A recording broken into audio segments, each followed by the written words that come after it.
జగన్ హయాంలో 2022 మార్చి 8న పోలీసుల వేధింపులతో తమ తమ్ముడు ప్రగడ కృష్ణ భగవాన్ ఆత్మహత్య చేసుకున్నాడని మండపేటకు చెందిన ప్రగడ వెంకటేష్ ఆరోపించారు. తోట త్రిమూర్తులు అప్పట్లో తమకు మద్దతుగా లేరని, నిందితుడైన సోమిరెడ్డిని కాపాడేందుకు ప్రయత్నించారని ఆరోపించారు. మండపేటలో కాపు కుటుంబానికి న్యాయం చేయలేని తోట త్రిమూర్తులు ఏపీలోని కాపులందరికీ ఎలా న్యాయం చేస్తారని ప్రశ్నించారు. తమ తమ్ముడు మరణంపై పూర్తి స్థాయిలో విచారణ జరపాలంటున్న కృష్ణ భగవాన్ కుటుంబ సభ్యులతో మా ప్రతినిధి ప్రసాద్ ఫేస్ టు ఫేస్.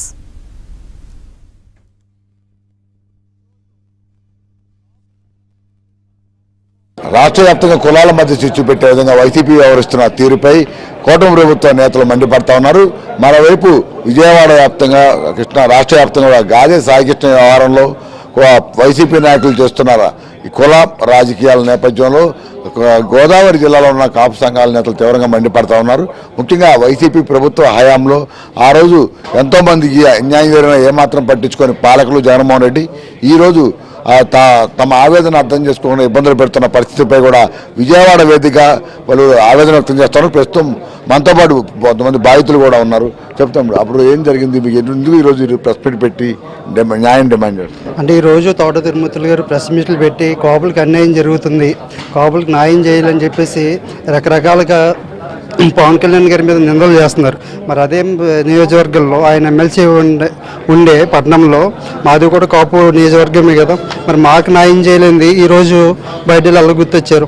ఆ టైంలో మేము ఎంతో బాధపడుతుంటే 50 మంది మీద మా కాపులు యువత మీద కొన్ని వందల మంది మధ్యస్తాయి ఓన్లీ 50 మంది యువత మీద కేసులు పెట్టి అన్యాయంగా వాళ్ళని కోర్టులు చుట్టూ తిప్పించింది నువ్వు కదా, కేసులు పెట్టింది మీరు కదా. సత్య సోమిరెడ్డిని రెడ్డి సామాజిక వర్గాన్ని కాపాడుకోవడానికి కోసం తోట తిరుమూర్తులు గారు చాలా ప్రయత్నాలు చేశారు. ఆ టైంలో కాపు కులస్తులమైన మేము ఎప్పుడు కూడా ఆయనకి గుర్తు రాలేదు. ఒకటి సత్య సోమిరెడ్డిని కాపాడుకుంటున్నారు, సిఏ దుర్గాప్రసాద్ని కాపాడుకుంటున్నారు. సిఏ దుర్గాప్రసాద్ని కాపాడడం కోసం బాలచందర్ రెడ్డి అప్పుడు డిఎస్పీగా మన రామచంద్రపురం కాన్స్టిట్యున్సీలు ఉండేవారు, ఆయన్ని కాపాడుకోవడం కోసం వెనకాల ఉండి చక్రాలు తిప్పింది మీరు కదని మేము అడుగుతుంటాం. మీరు ఏంటంటే ఒక కుల కాపు ద్రోహిగా మేము ఖండిస్తున్నాం. ఆ రోజు లేదు మేము గుర్తురాంది ఈరోజు మీకు అందరూ గుర్తొచ్చారా అని మేము డిమాండ్ చేస్తున్నాం. మీరు పవన్ కళ్యాణ్ గారి మీద బురద జల్లడానికి మీరు సరిపోరని చెప్పేసి, అలాగే మన కాపు పెద్దలు ఎవరున్నా సరే అటువంటి తోట తిరుమూర్తుల మాటలు నమ్మి మోసపోకూడదని చెప్పేసి మేము కోరుకుంటున్నాం. చెప్పండి అమ్మ, చెప్పండి. అంటే ఇప్పుడు మీకు బాబుని కోల్పోయిన పరిస్థితి ఏం చెప్తారు? అంటే ఇప్పుడు పక్కన ఆ రోజు న్యాయం జరగలేదని దాదాపు 2022లో మీకు ఘటన జరిగింది. ఇప్పుడు మీరు బయటకు వచ్చి మాట్లాడుతూ ఉన్నారు. అంటే ఆ రోజు మీకు ఏం జరిగింది? ఆ ప్రభుత్వంలో ఎందుకు మీకు న్యాయం జరగలేదు? ఎందుకు న్యాయం జరగలేదంటే ఇంకెజ్జేపు తోట తిరుమూర్తులు గారు మా మీద కేసు తీసేయండి, డిఎస్పీ బాలచంద్రారెడ్డిని బలగం చూసుకుని కర్ర దుర్గాప్రసాద్ని కేసు తీసేయండి, మీరు దేనికి ఇది అన్నట్టుగా మాట్లాడారు తప్ప మేము కాపులు మీరు కాపులే మీకు న్యాయం చేస్తామని ఎప్పుడూ చెప్పలేదు. ఎప్పుడు మా చేత మా ఇంటి చుట్టూరు అనుసూయాలను పెట్టి కేసు తీయించేస్తాగా చూశారు తప్ప మాకు న్యాయం చేద్దామని ఏం లేదు. మరి ఆ రోజు నియోజకవర్గంలోనే న్యాయం జరగలేనివి మరి ఇవాళ ఎలా న్యాయం చేస్తామని మేము అడుగుతున్నాం. ఇప్పుడు నిన్న మీటింగ్ కూడా పెట్టుకున్నారు వాళ్ళు. ఇప్పుడు ఆల్రెడీ మీకు ఎటువంటి అప్పుడు న్యాయం జరగలేదు, ఇప్పుడే ఈ ప్రభుత్వంలో దీని మీద సంబంధించి న్యాయం జరగాలని మేము కోరుకుంటున్నామండి.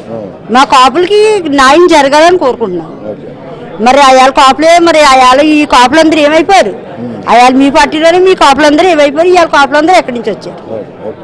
ఇది ముఖ్యంగా చూస్తాను. ఆ రోజు గత వైసీపీ ప్రభుత్వంలో తమ బిడ్డను అన్యాయంగా చంపేసినా కూడా ఆ రోజు తోట త్రిమూర్తులు కావచ్చు, అప్పుడు ప్రభుత్వం ఎటువంటి చర్యలు తీసుకోకుండా తమకు అన్యాయం చేసిందని ఈరోజు కుల రాజకీయాలు రెచ్చగొడుతూ కాపులను రెచ్చగొట్టే విధంగా జగన్మోహన్ రెడ్డి ఆ పార్టీ నాయకులు ముఖ్యంగా తోట త్రిమూర్తులు వ్యవహరిస్తున్నారని ఆ తల్లి ఆవేదన వ్యక్తం చేస్తూ ఉంది. ఎప్పటికైనా కూడా తమ బిడ్డను అన్యాయంగా చంపిన వారిపై కఠిన కూటమి ప్రభుత్వం అయినా చర్యలు తీసుకుని వారిని కఠినంగా శిక్షించాలని చెప్పి ఆ తల్లి డిమాండ్ చేస్తుంది. అందుకే విజయవాడ వేదిక తమంతా ఆవేదన వెలిబుచ్చేందుకు ఇక్కడ వచ్చామని కూడా చెప్తా ఉన్న పరిస్థితి. విడుదల నాగరాజ్తో వరప్రసాద్, ఎబ్రాన్ జ్యోతి, విజయవాడ నుంచి. మండపేటలో కృష్ణ భగవాన్ ను పోలీసులు చిత్రహింసలకు గురి చేశారని AP irrigation development corporation chairman Vegulla Leelakrishna ఆరోపించారు. మండపేట వైష్ణవి కాలేజ్ ప్రిన్సిపల్ సోమిరెడ్డి, స్థానిక సీఐ కలిసి కృష్ణ భగవాన్ ను చిత్రహింసలు పెట్టారని, అప్పుడు తమపై కేసులు పెట్టారని లీలాకృష్ణ ఆరోపించారు. తోట త్రిమూర్తులకు కాపులు ఇప్పుడు గుర్తుకు వచ్చారా అని వేగుళ్ల లీలాకృష్ణ ప్రశ్నించారు. 8/3/22 ప్రగడ కృష్ణ భగవాన్ అనే ఈ యువకుడు స్థానికంగా వాళ్ళ ఇంటి దగ్గరలోనున్న ఒక వారి సామాజిక వర్గానికే చెందిన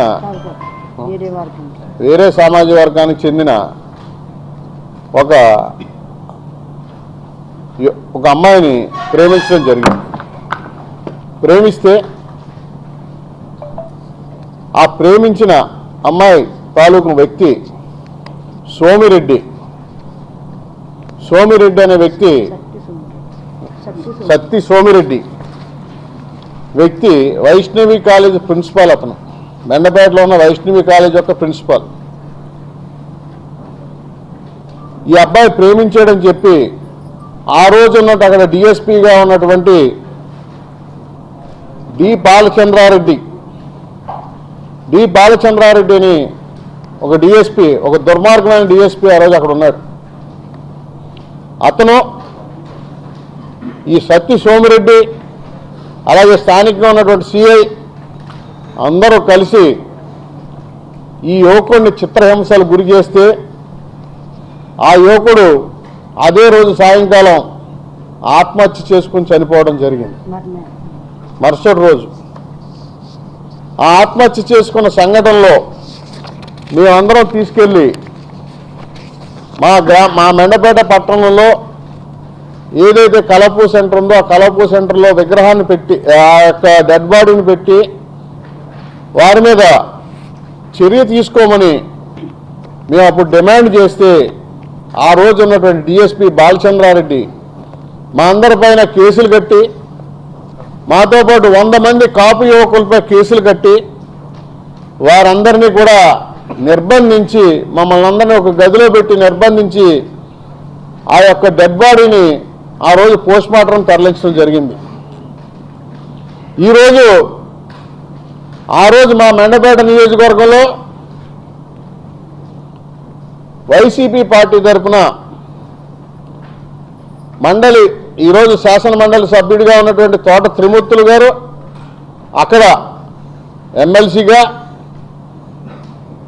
ఏదైతే నియోజకవర్గ ఇన్ఛార్జిగా కూడా కొనసాగడం జరిగింది. ఆ రోజు కనీసం తోట త్రిమూర్తులు అనే వ్యక్తి ఈ యొక్క సోదరుల్ని పరామర్శించడం కానీ, ఈ కాపు కుటుంబానికి చెందిన ఈ కుటుంబానికి పరామర్శ చేయడానికి కూడా రాలేదు. ఆ రోజు స్థానికంగా జనసేన పార్టీ తరఫున నేను, ఆ రోజు స్థానిక శాసనసభ్యుడు జోగేశ్వరరావు గారు అందరం కూడా అక్కడికి వెళ్ళి నిలబెడితే మమ్మల్ని అందరినీ ఒక గదిలో నిర్బంధించి ఆ రోజు బాలచంద్రారెడ్డి అనే వ్యక్తి ఆ రోజు అక్కడ డెడ్ బాడీని అక్కడి నుంచి తరలించడం జరిగింది. డెడ్ బాడీని తరలించిన తర్వాత మేము పలు విధాలుగా కోర్టు ద్వారా మాకు అక్కడ న్యాయ సహకారం ఇచ్చిన సోదరుడు దూల్స ఈరాజ్ గారు, మా అడ్వకేట్ గారు కూడా ఇక్కడ రావడం జరిగింది.